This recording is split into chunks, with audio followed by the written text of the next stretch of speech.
al final lo hemos titulado como es donde hay matemática y... que se me olvidó cómo lo titulamos. Donde hay humanidad hay matemáticas. Ecco, donde hay humanidad hay matemática. Bueno, no es un encuentro, ahora, aunque los relatores son matemáticos, los presento, bueno, después se presentarán él, pero Daniel Barrero es ahora actualmente estudiante de maestría, pero también ya pudo dictar unos cursos en los Andes. En cambio, Juan Sebastián Vargas estudió matemática, maestría, ya acabó la maestría hace mucho. Daniel en los Andes. Hace 12 años.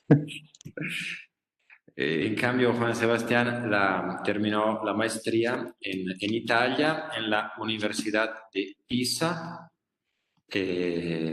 O sea, pero él es colombiano, simplemente estudió en el colegio italiano, así que después tuvo esa oportunidad. Actualmente Juan Sebastián es emprendedor, hacen cocinas, así que si necesitan cocinas industriales tienen un contacto, pero en el alma se quedó matemático en el corazón. De hecho, cuando uno empieza a hablar de matemática con él puede pasar horas a hablar de problemas teóricos de la matemática. No, entonces este encuentro no quiere ser tanto un encuentro puntual, de nociones. Miramos este problemito puntual, sino un poco una visión amplia sobre qué es la matemática y por qué es interesante la matemática. No quiero adelantar nada, pero lo que entendí, los dos relatores tienen la idea que la matemática no es solamente lo que se estudia en el colegio o en la universidad para hacer bien los cálculos, para contar bien, sino es algo inherente a nuestra humanidad. Por ejemplo, si se fijaron, en la pieza gráfica que pusimos hemos puesto un tejido en vera. ¿Qué tiene que ver el tejido en vera con la matemática? Si se fijan, ese tejido es un tejido que tiene dibujos geométricos. Entonces, quiere decir que los indígenas, aunque no han desarrollado una matemática teórica,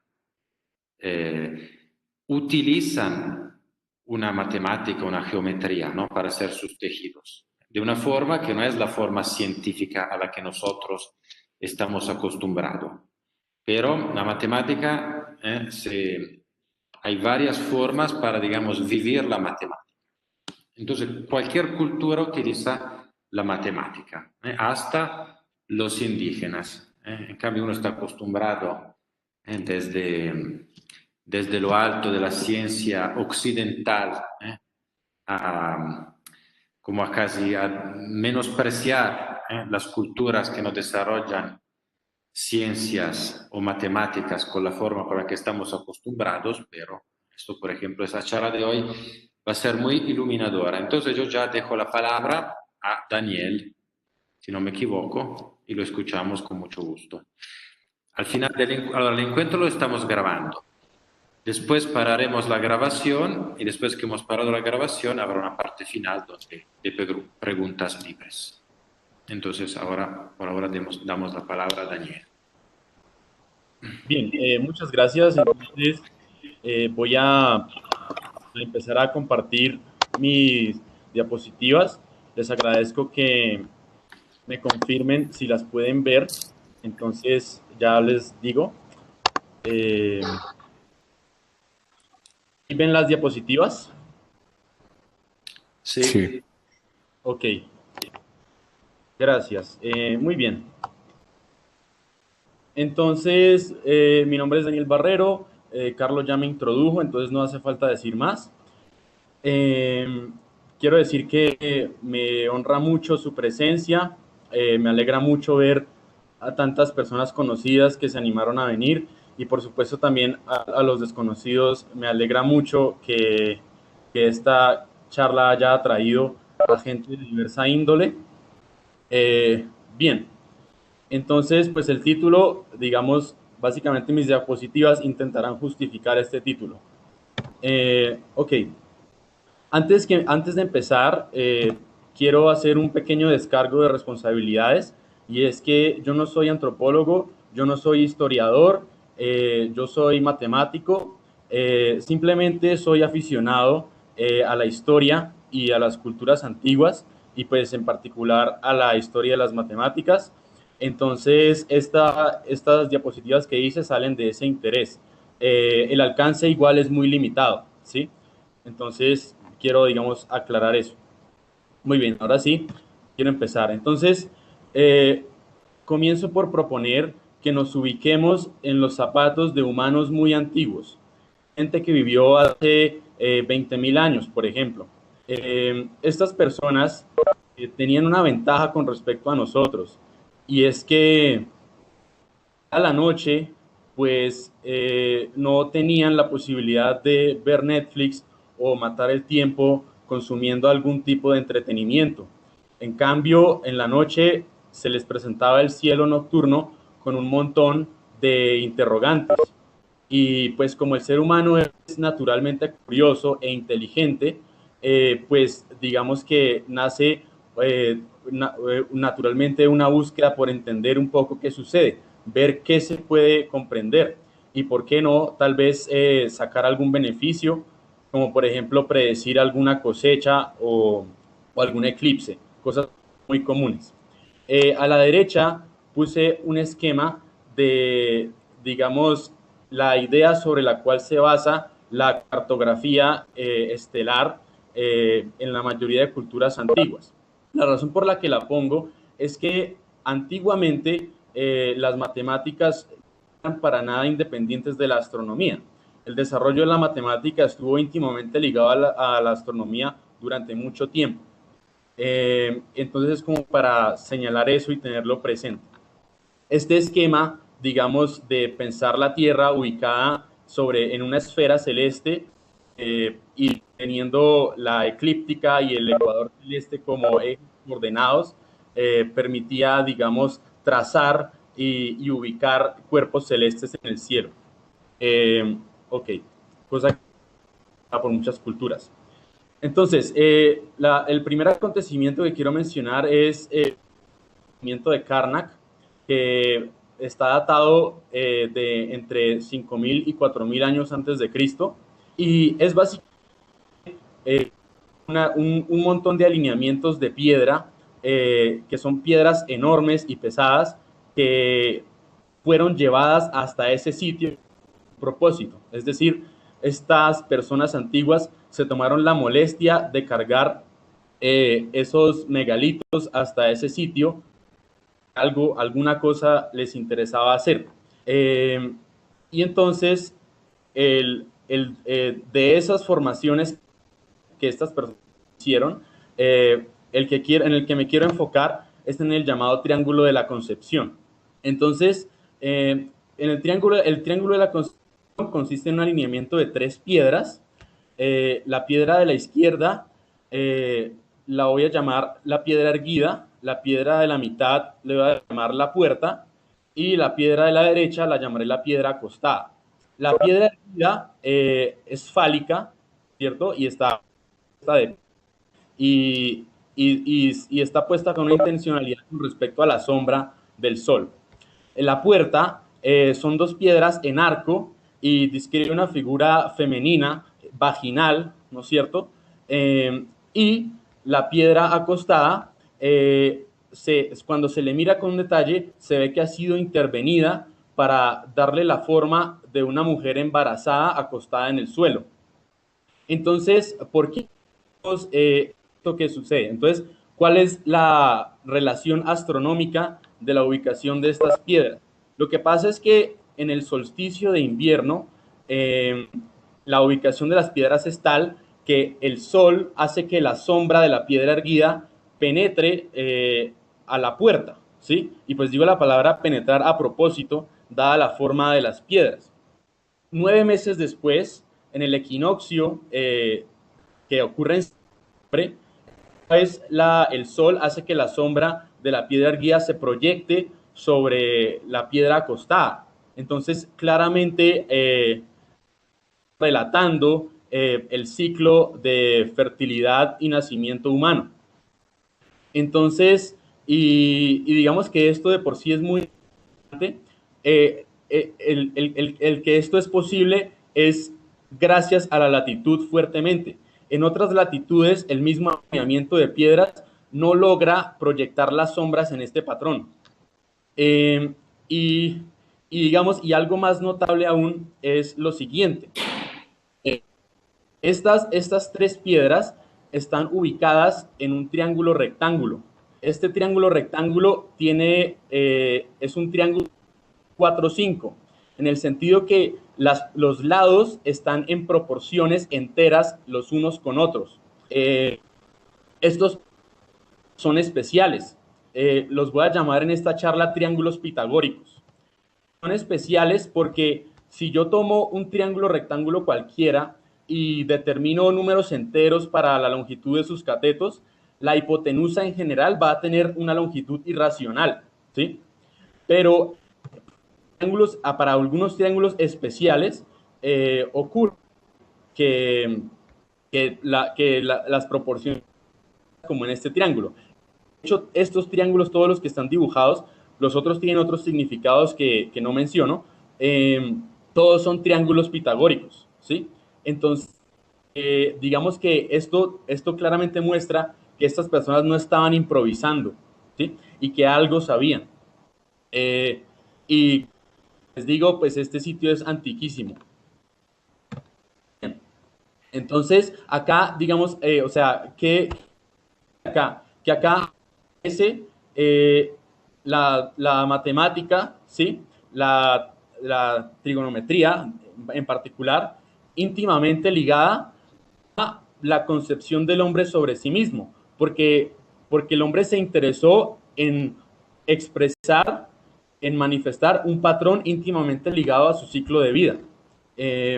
Entonces hay una conexión, digamos, digo yo, cosmológica, un interés de tipo por estos humanos. Bueno, bien, ahora paso a hablar de Babilonia. Entonces, los babilonios, acá voy a presentar simplemente algunas generalidades. Los babilonios tenían también en ética un sistema de valor posicional, es decir, para escribir un número grande, escribimos una secuencia de números pequeños, del 0 al 9, en el caso de ellos es base 60.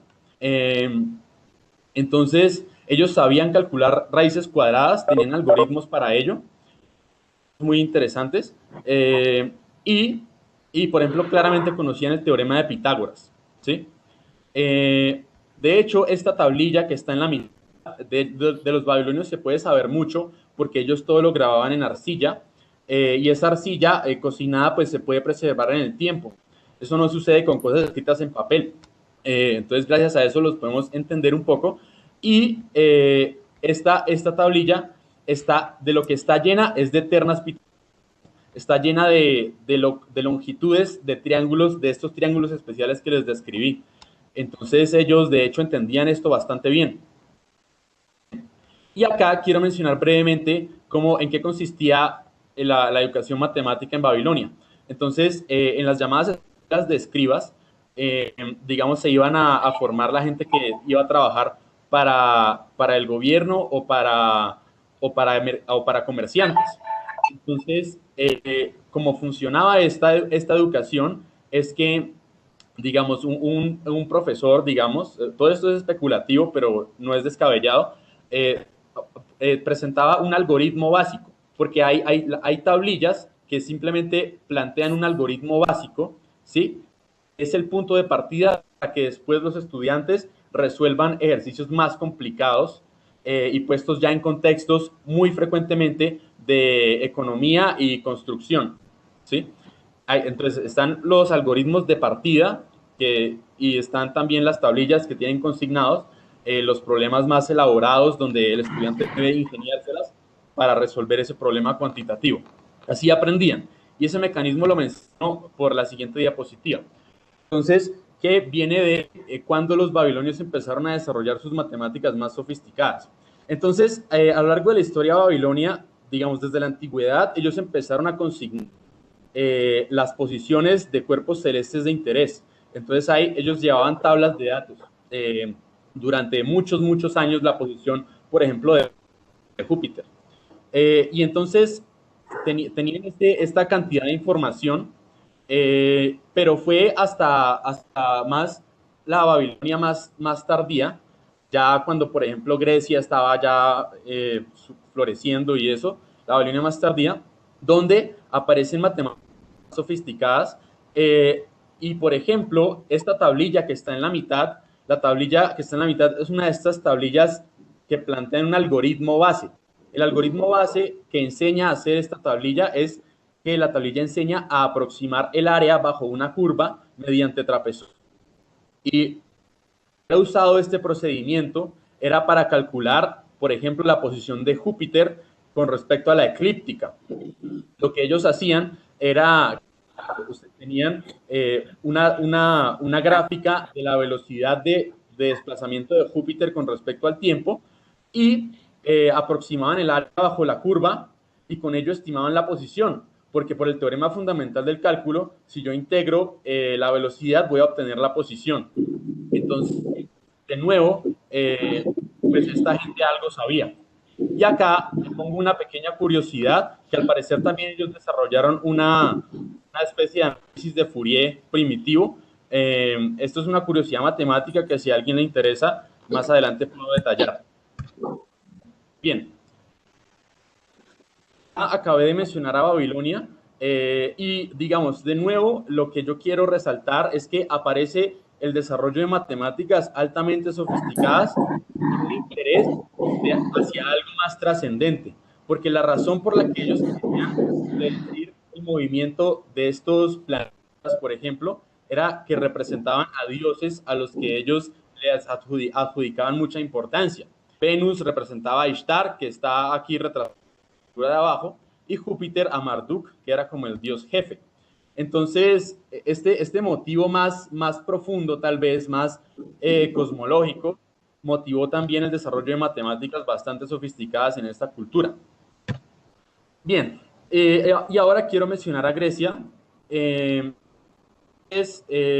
Digamos, Grecia es especial por la razón de que fue en esta cultura donde por primera vez aparecieron demostraciones de matemáticos. Es decir, fueron las primeras personas, al menos de las que se tiene evidencia, que le dieron importancia a justificar un resultado matemático con una demostración lógica.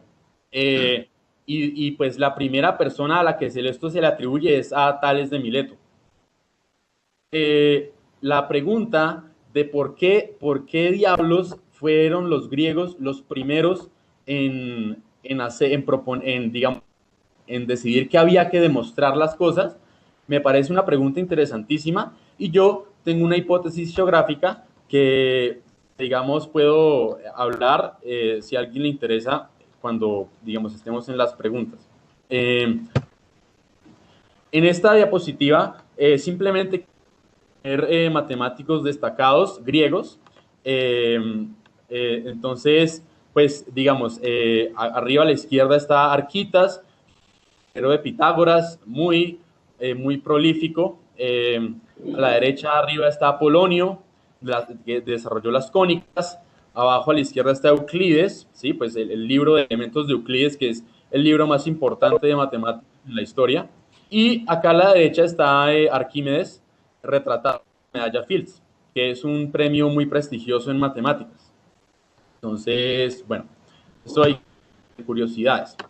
Y quiero dedicar una diapositiva a Platón.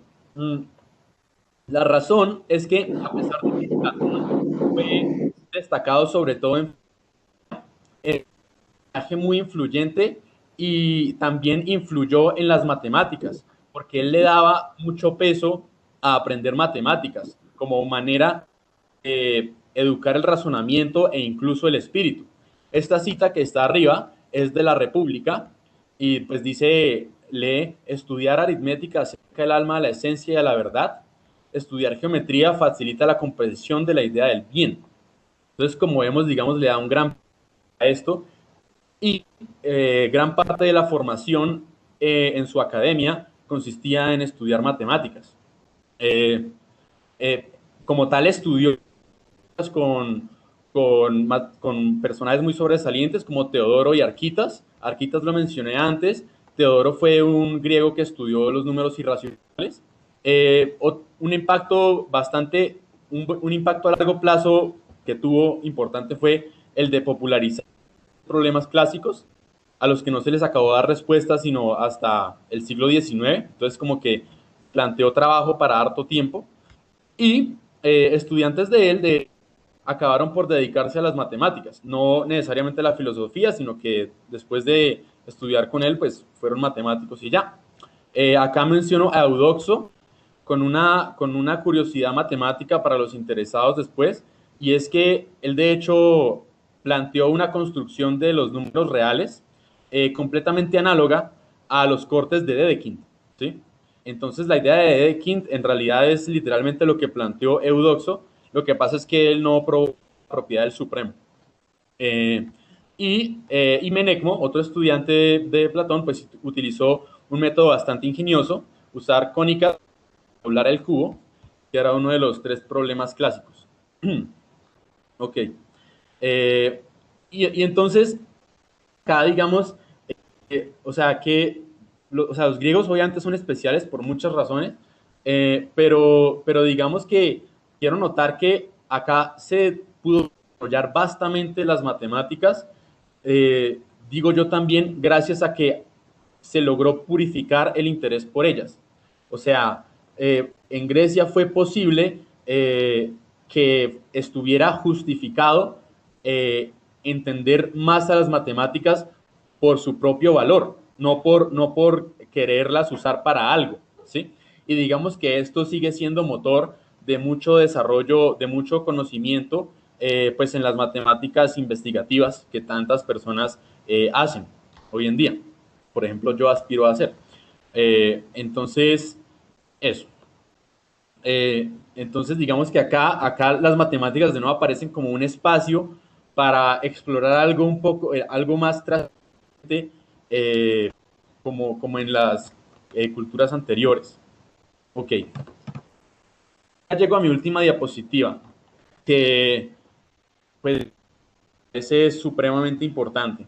Y es precisamente mencionar a las culturas indígenas que habitan y han habitado nuestro territorio.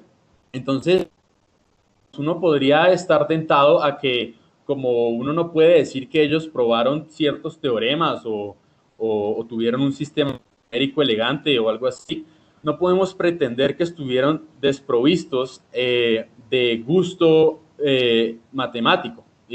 Y, por ejemplo, muchas piezas del Museo del Oro se observan, digamos, un gusto claro por la simetría. Y de hecho, los matemáticos presentes, por ejemplo, no tendrían mucho problema en, de hecho, calcular los grupos de simetría de estos 2 discos que están ahí arriba. ¿Sí? Son grupos diedrales. Y entonces, de hecho un profesor, un algebrista que ya falleció, no tengo en este eh, colombiano, se dedicó precisamente a estudiar todas estas artesanías orfebres y precisamente a encontrar patrones matemáticos que podía y caracterizar, digamos, toda la geometría que había detrás de los objetos. Entonces digamos, muy llamativo. Y acá y abajo están unos collares en vera, ¿sí? Y entonces, pues claro, son preciosísimos, pero en realidad podemos decir mucho más que eso. No mucho usar la imaginación, por ejemplo, para completar estas figuras y concebirlos como anillos, ¿sí? Y, ¿Y qué pasa? Lo que pasa es que gran parte de la belleza que estos collares proponen viene de que los grupos de los anillos exteriores e interiores están en correspondencia de grupo y subgrupo. ¿sí? Lo que quiere decir que las del anillo exterior, por ejemplo, preservan las simetrías del anillo interior. Entonces acá, digamos, hay una relación algebraica que se utiliza mucho en todo lo que pues, nosotros estudiamos en matemáticas puras que llaman, y pues está, digamos, perfectamente retratada en una artesanía de una cultura indígena colombiana. Entonces, y más aún, digamos, yo pienso que los artesanos en veras que deben tener conocimientos que en verdad les permiten elaborar patrones geométricos estos. eh, o sea, a lo que me refiero es que esto no se puede hacer a las malas, ¿sí? Porque hacer un collar de estos a las malas, primero sería sumamente tedioso las cuentas que hay que llevar y por otro lado sería muy propenso a errores.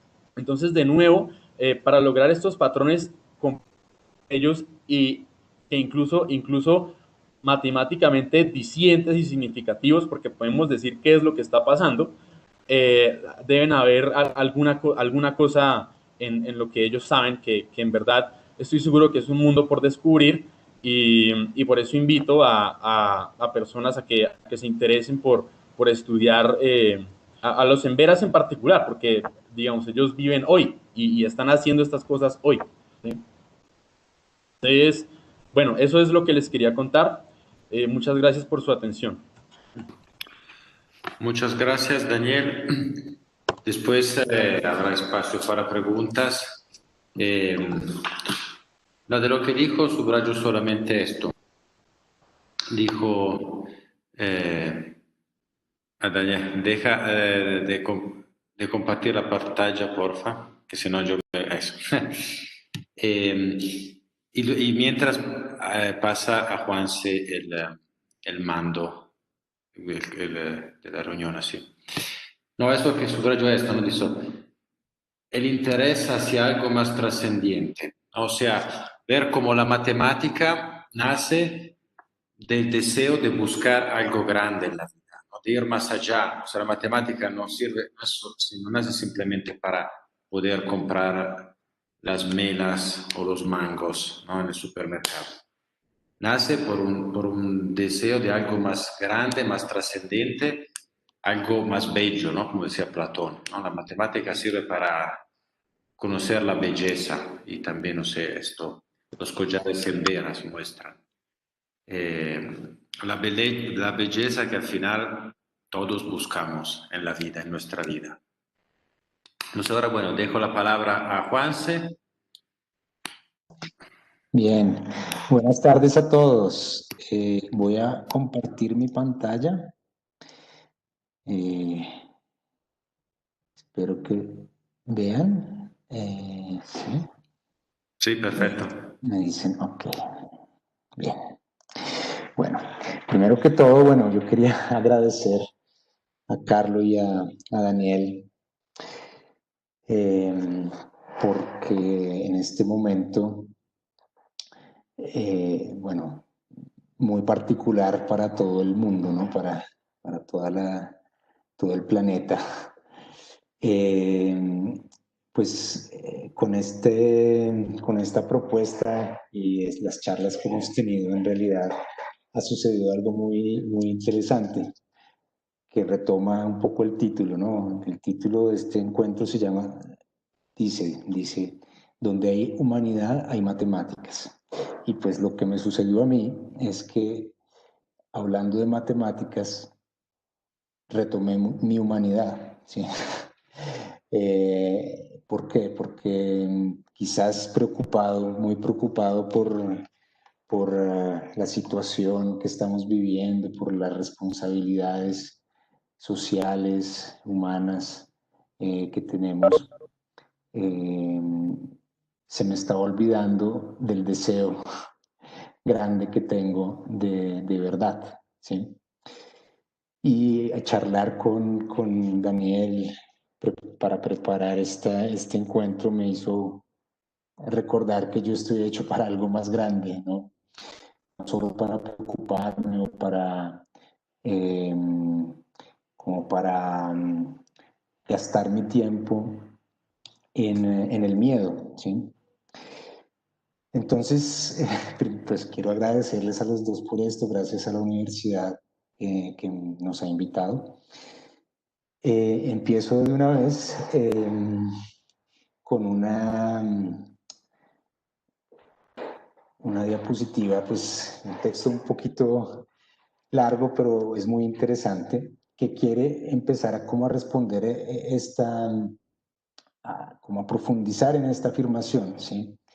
Donde hay humanidad, hay matemáticas. Entonces, lo primero es este diálogo que tiene Richard Feynman, que es un físico, era un físico, uno de los más grandes del siglo pasado, premio Nobel, experto en física cuántica y un gran profesor.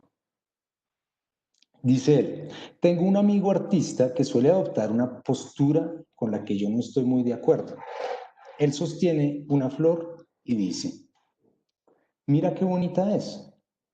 Y en eso coincidimos, pero sigue diciendo, ves, yo como artista puedo ver lo bello que es esto, pero tú como científico lo desmontas todo y lo conviertes en algo aburrido. Y entonces pienso que él está diciendo tonterías. Para empezar, la belleza que él ve también es accesible para mí y para otras personas, creo yo. Quizá yo no tenga su refinamiento estético, pero puedo apreciar la belleza de una flor. Pero al mismo tiempo yo veo mucho más en la flor que lo que ve él. Puedo imaginar las células que hay en ella, las complicadas acciones que tienen lugar en su interior y que también tienen su belleza. Lo que quiero decir es que no solo hay belleza en la dimensión que capta la vista, sino que se puede ir más allá, hacia la estructura interior. También los procesos, por ejemplo. El hecho de que los colores hayan evolucionado para atraer a los insectos significa que los insectos pueden apreciar el color.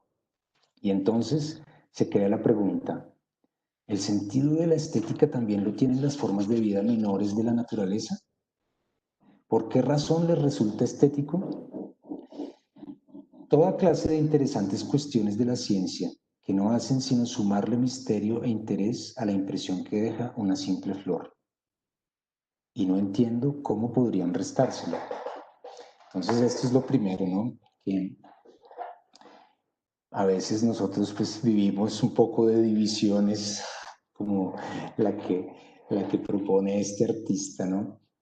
Pero lo que está diciendo Feynman me parece es que las matemáticas tienen que ver con algo que es propio del hombre y es precisamente hacerse preguntas sobre la realidad. Y estas preguntas, dice él, las preguntas de la ciencia que no hacen sino sumarle misterio e interés a la impresión que deja una simple flor. Y esto se puede decir para todo. Entonces, esto es lo primero, el primer dato.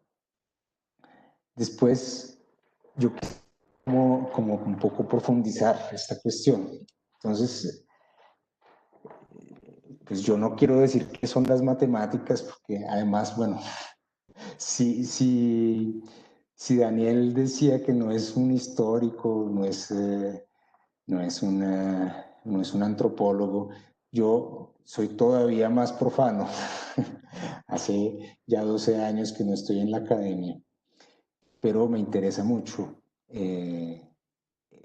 estudiar y conocer. Entonces, yo pues quiero solo como dejar algunas impresiones que son las mismas que tengo yo frente a este tema.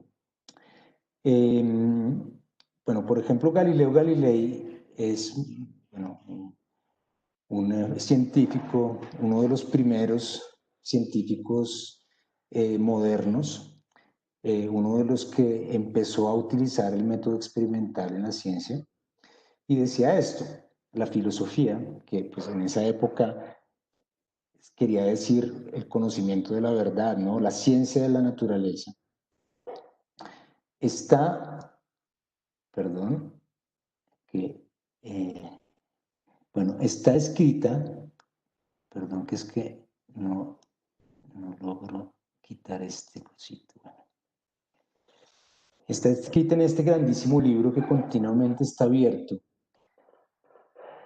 delante de nuestros ojos, me refiero al universo, pero no se puede entender si no estudiamos la lengua y los caracteres en los cuales está escrita. La lengua es la matemática y los caracteres son triángulos, circunferencias y otras figuras geométricas sin cuyos medios es humanamente imposible entender una sola palabra. Sin ellos vagará uno inútilmente por oscuro laberinto. Y Feynman de nuevo dice una cosa similar, ¿no? Dice, para aquellos que no saben matemáticas es difícil tener un sentimiento real sobre la belleza más profunda de la naturaleza.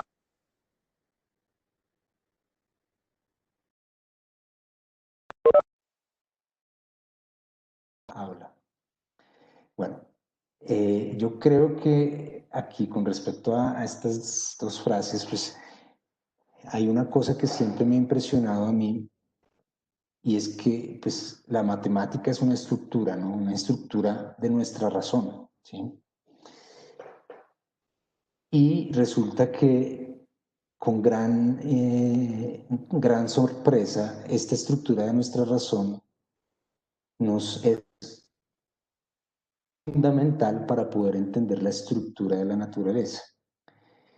Y entonces lo sorprendente es que estas dos estructuras sean similares, o sea, que la naturaleza sea cognoscible. Esto es sorprendente. Y pues a mí no me deja nunca de sorprender esto y pues creo que un científico vive de esto, ¿sí? Esto es el primer dato, ¿sí? Segundo dato, la confianza en la existencia de ese significado.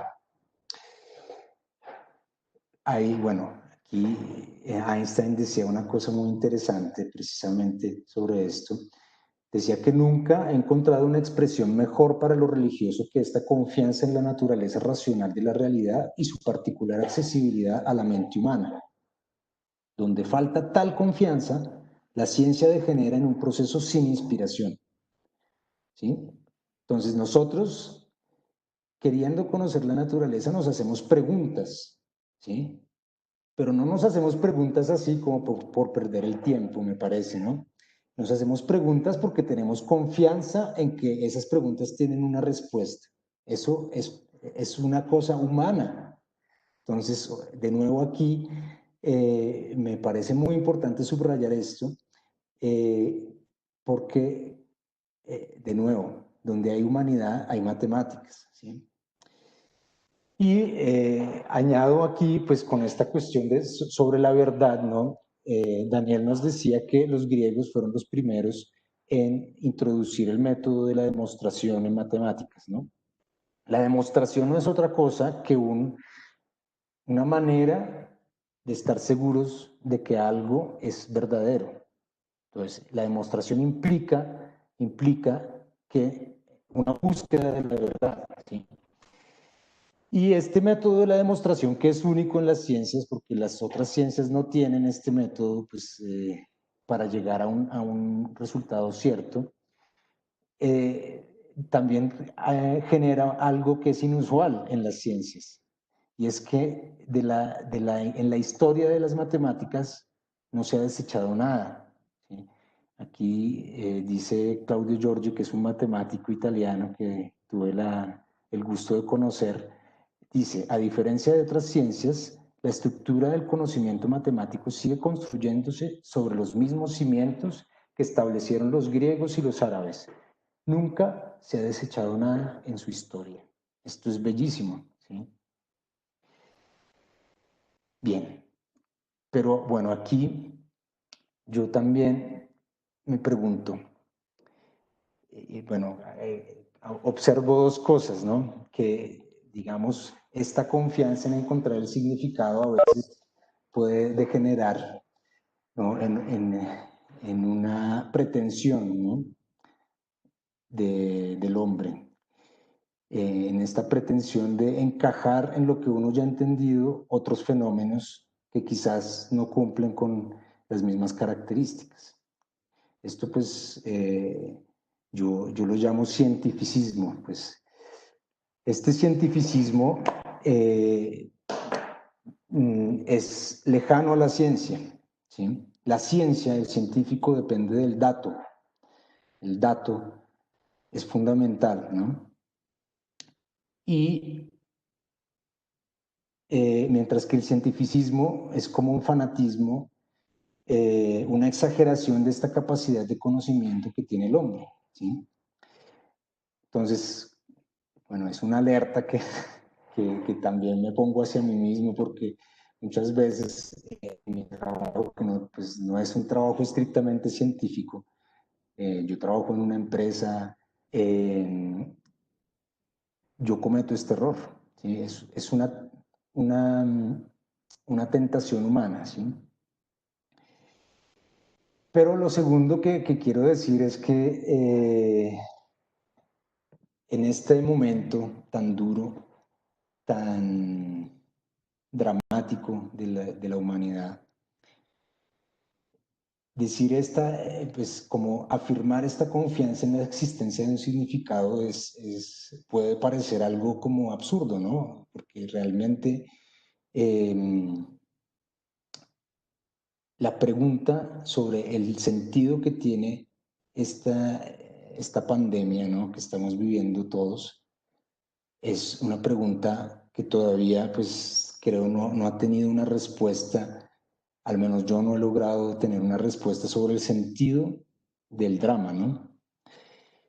Entonces, pero lo que yo sí quiero añadir es que mirar el fenómeno, el dato, bueno, primero nos llena de humildad, ¿sí? Que es esta humildad que es propia del científico.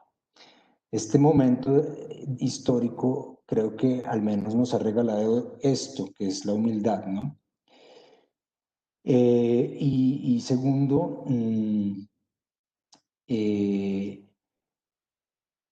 bueno, segundo, mirarlo también con métodos matemáticos de todas maneras nos habla. Nos dice algo sobre el fenómeno, ¿sí? Entonces, por ejemplo, digo una cosa muy, muy sencilla desde el punto de vista matemático, pero es interesante. Todos hablan del pico de los contagios, ¿no?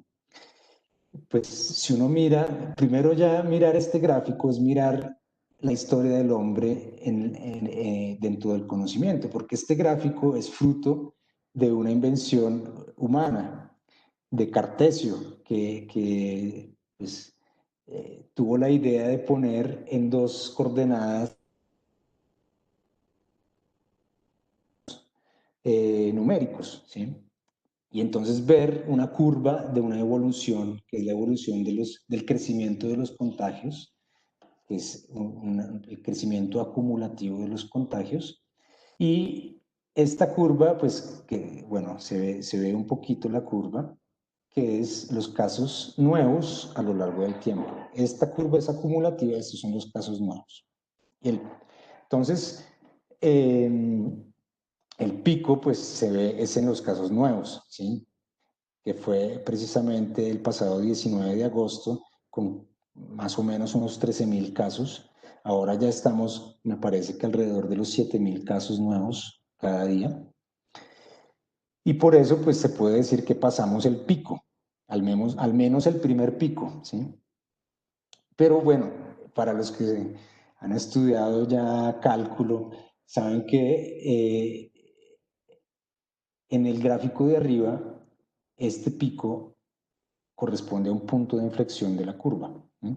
El punto de inflexión es un máximo o un mínimo de la derivada de esa misma curva, ¿sí?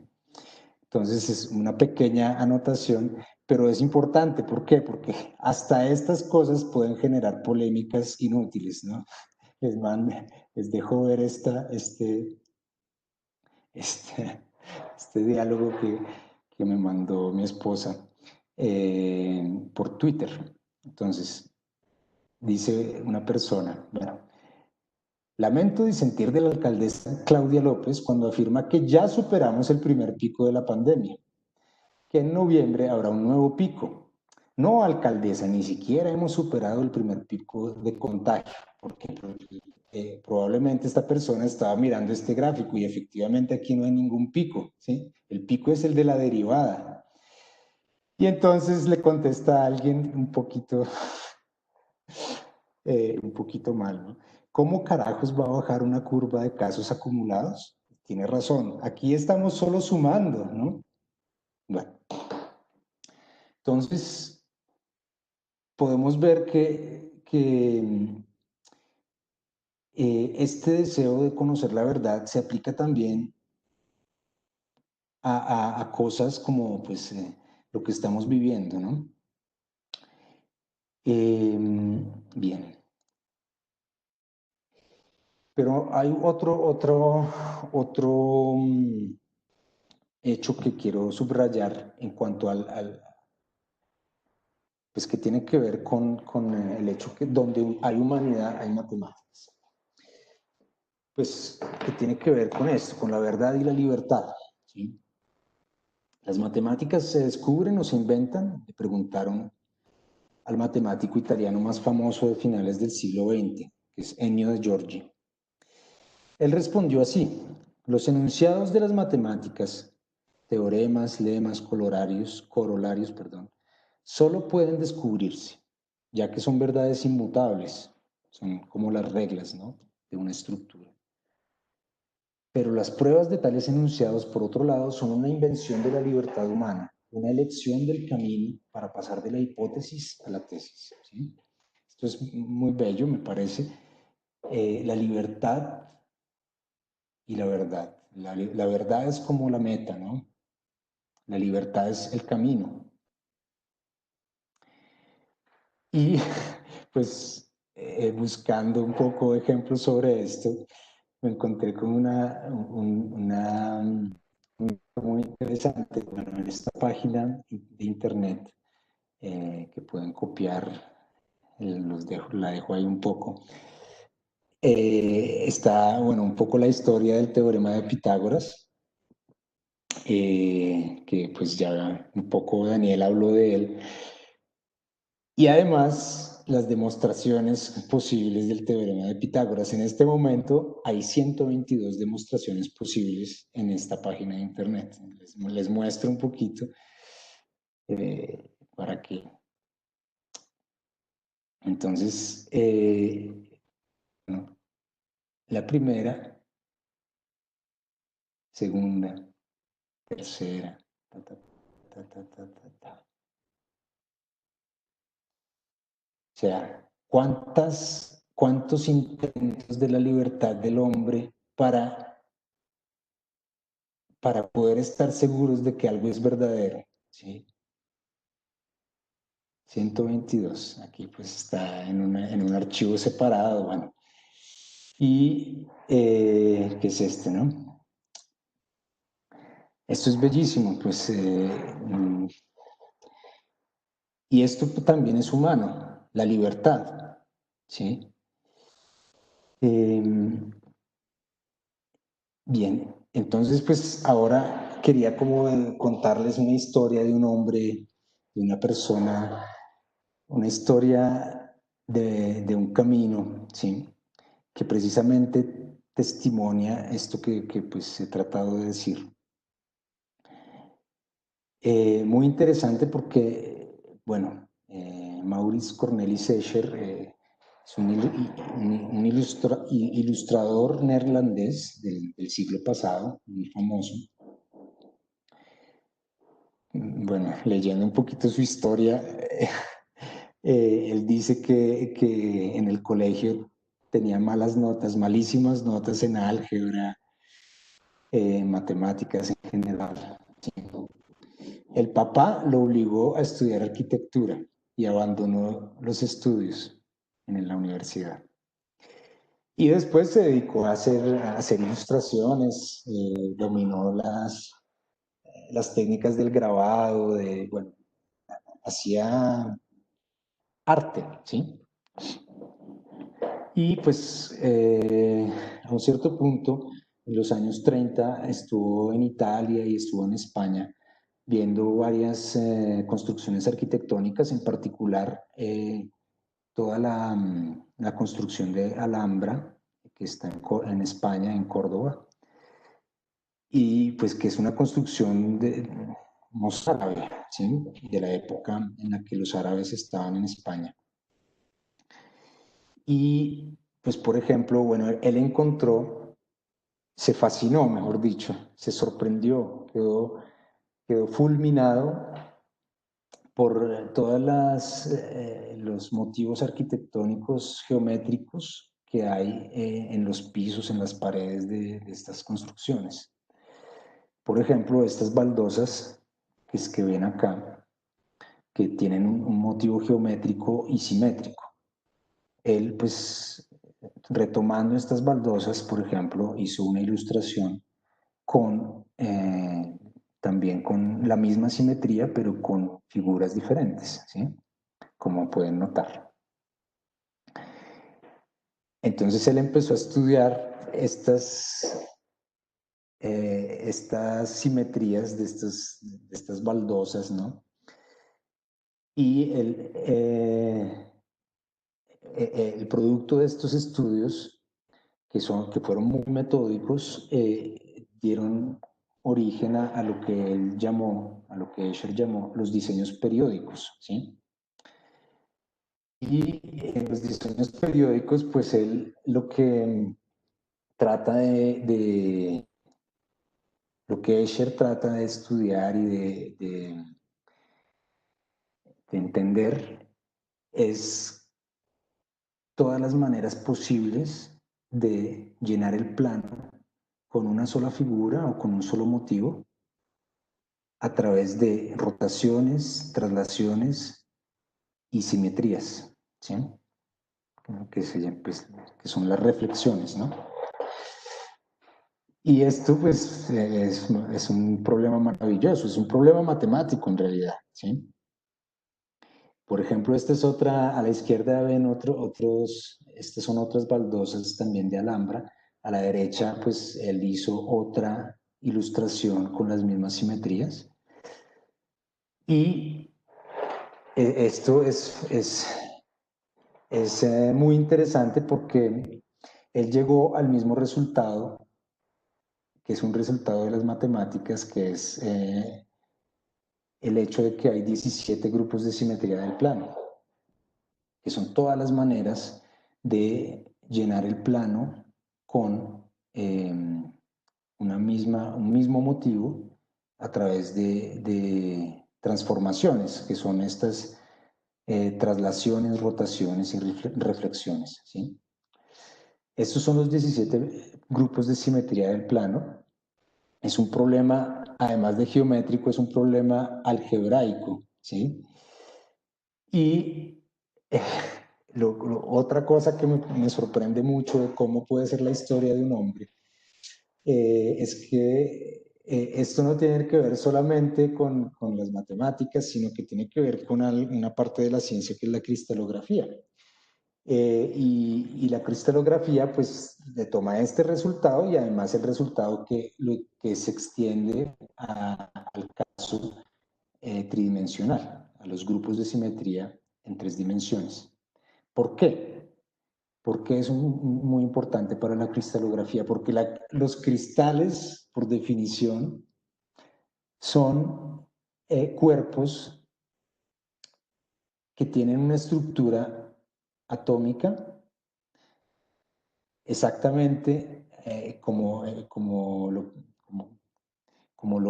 propone este problema. Es decir, una estructura atómica que es un patrón que se repite en el espacio siempre de la misma manera y así llena el espacio, ¿sí?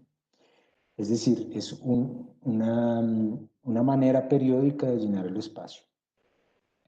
Estos son los cristales y entonces resulta que Escher se volvió profesor de cristalografía en los últimos años de su vida, enseñó cristalografía en la universidad. Una persona que tenía malas notas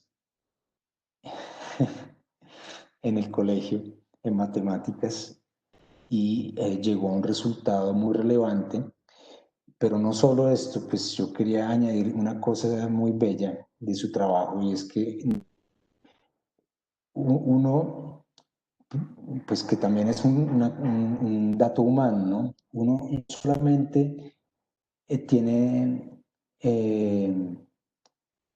como una pasión en descubrir, ¿sí?, la verdad que está detrás de un dato, ¿sí?, sino que esa misma pasión lo lleva a uno a querer comunicar. Y estas obras de arte de Escher tienen también ese mérito, que las simetrías son más reconocibles porque él usa figuras familiares y entonces son más didácticas. Él es un genio de la comunicación, un genio de la didáctica, porque nos comunica una verdad que está también en la naturaleza, pero de una manera en que la podamos entender más fácilmente. Bueno, esta es la historia de él. Cada uno de nosotros tiene su historia y quizás puede añadir una demostración más al listado de demostraciones del teorema de Pitágoras. Bueno, y termino esta presentación hablando un poquito, pues, de mi trabajo.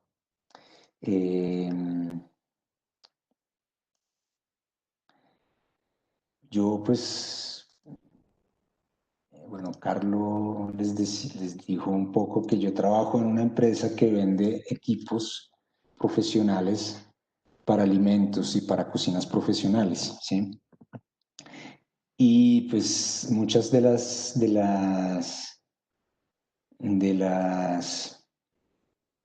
los productos que vendemos en la empresa, se llama Javar,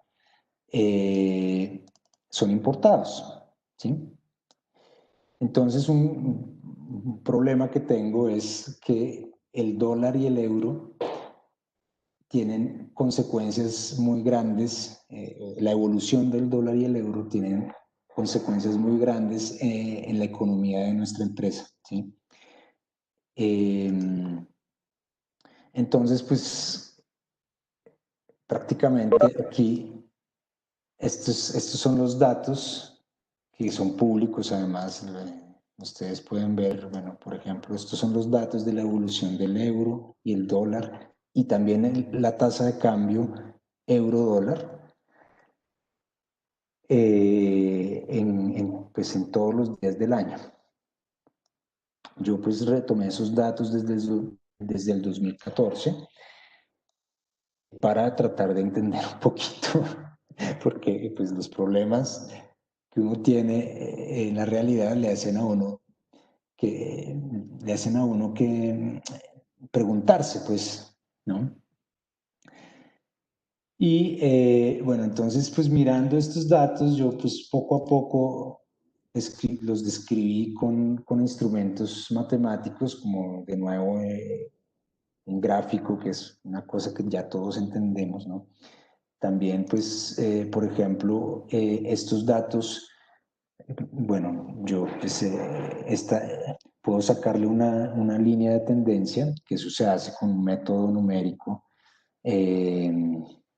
para encontrar la recta que está más cerca de los datos, ¿sí? Por ejemplo, el método de los mínimos cuadrados es un método que se usa mucho para esto. Y entonces la línea de tendencia le dice a uno si, por ejemplo, si el dólar está subiendo o bajando. En este caso, pues, desde el 1 de enero, la tendencia es al alza. Aquí, por ejemplo, se nota que en pocos días subió muchísimo, y eso, pues, aquí yo noté, el 6 de marzo fue el primer caso en Colombia de COVID-19, ¿sí? Uno puede ver la historia de muchos eventos de Colombia y también de la humanidad. Y pues la línea verde, este espacio verde es como un espacio de seguridad, y yo trato de definir, de predecir el dólar, el euro del siguiente año a partir de todas estas observaciones que hago, ¿sí? pero pues, digamos, escuchando un poco lo que decía Daniel, yo me siento frente a estos datos, me siento como un hombre primitivo que en la oscuridad ve cuerpos celestes. Estos datos para mí son como esos cuerpos celestes y trata de entender el significado de esos cuerpos celestes, de esas estrellas. Cada uno de nosotros está al frente de constelaciones, ¿sí? Y bueno, la invitación para todos es descubrir que no perdamos nunca esa pregunta frente a los datos que cada uno tiene, ¿no? Y poder ir al fondo de esas preguntas. Bueno, perdón, yo creo que me salí un poco de mi tiempo, pero termino por ahora. Bueno, muchas gracias. Gracias, Juanse. Además, nos haya de esta pasión para predecir, para saber si cambiar euros, se puede preguntar a Juanse. Muy útil. Podrías crear una aplicación para el Puede teléfono. ser. No, y también muy interesante, aparte también esto increíble, 122 formas de demostrar el teorema. O sea, la más difundida debería ser la más fácil, ¿no? La que todos aprendemos. Ojalá. Puede ser. La más difundida es la que está en el libro de Euclides. No necesariamente la más sencilla. No conozco las demás, pero pues es la más difundida de esa porque es el libro más antiguo y famoso. No, además, y luego no esto también, esta frase de Feynman, nunca me había, sinceramente yo era un poco, tenía la misma idea del artista, ¿no? Que los matemáticos no tienen mucho que ver con la belleza, ¿no? Interesante en cambio este punto. Y sí, ¿no? Y exacto, ¿no? Esta imagen también de ser como, de que somos como los antiguos bajo el cielo estrellado, ¿no? Pensar que, tomar conciencia de que nuestra vida es así. Muy interesante. Bueno, entonces ahora se pueden hacer preguntas. Antes, bueno, ahora doy un aviso, simplemente este encuentro nació también de la iniciativa así, de un grupo de amigos también, y la idea un poco de crear un espacio entre los estudiantes no sé si alguien ya también acabó los estudios, pero